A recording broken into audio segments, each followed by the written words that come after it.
Halo kawanku, salam semangat selalu dan sukses selalu. Bisa jadi Anda pernah mendengar orang yang bernama Lee Ka-shing, orang yang terkaya di Hong Kong. Yang kedua, Richard Branson, pendiri Virgin Group, mengontrol lebih dari 400 perusahaan. Yang ketiga, Jeff Bezos, pendiri Amazon dan saat ini merupakan orang terkaya di dunia. Dan banyak lagi yang lainnya, orang-orang yang berhasil dan sukses dalam usahanya. Di sini saya akan berbagi informasi modal apa yang mereka pakai dalam meraih kesuksesannya.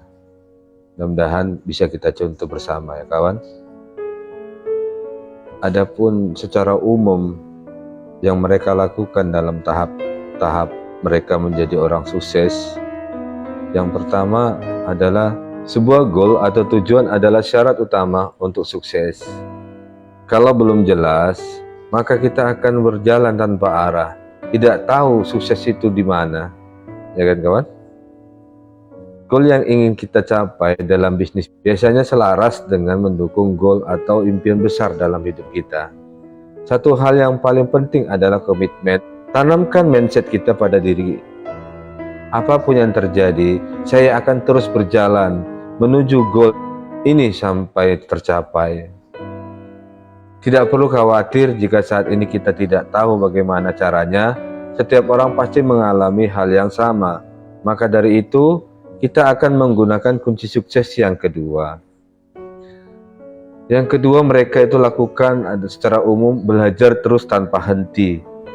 Menurut Jack Ma, kita sebaiknya jangan hanya belajar dari keberhasilan orang lain, kita juga harus bisa belajar dari kegagalan orang lain.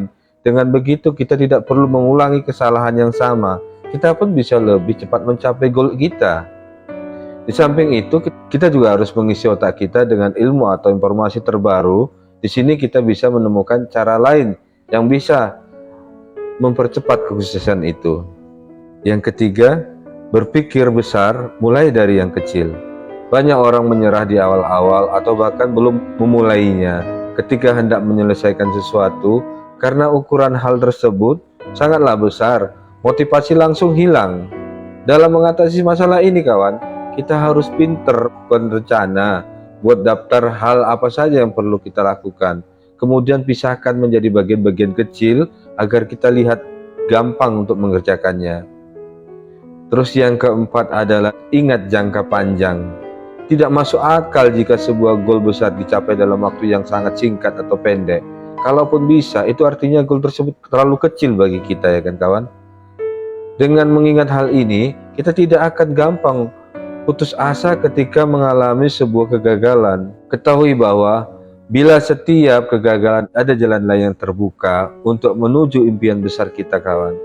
Kita juga jangan terlalu takut pada kesalahan. Lakukan saja. Jangan sampai kita tidak melakukan sesuatu karena takut salah ya kawan. Terus yang terakhir adalah kontribusi. Yang sering dilupakan orang banyak ini adalah yaitu kontribusi ini.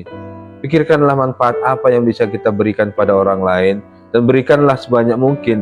Mulai dari orang yang terdekat dalam hidup kita sampai orang terjauh.